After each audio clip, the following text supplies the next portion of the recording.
Welcome to Chillin' 101. We hope this video helps. In this video, I will show how to make tuna salad without eggs. Drain 1 or 2 cans of tuna and flake with a fork, then stir in 3 tablespoons mayonnaise or Greek yogurt for creaminess.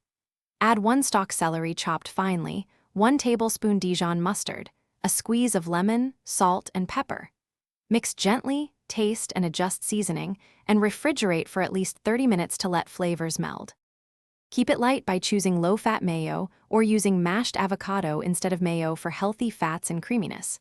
For crunch, add diced red onion, chopped pickles, or 1/4 cup toasted nuts.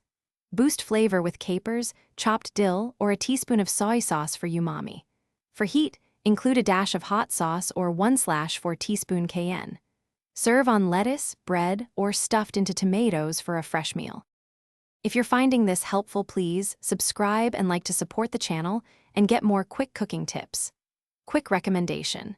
For a fresher drive to your grocery, grab Little Trees Black Ice Air Freshener to keep your car smelling great after tuna errands. I find it funny how a great smelling car makes meal prep more enjoyable. Check the description for the link and other deals. Now let's get back to the video.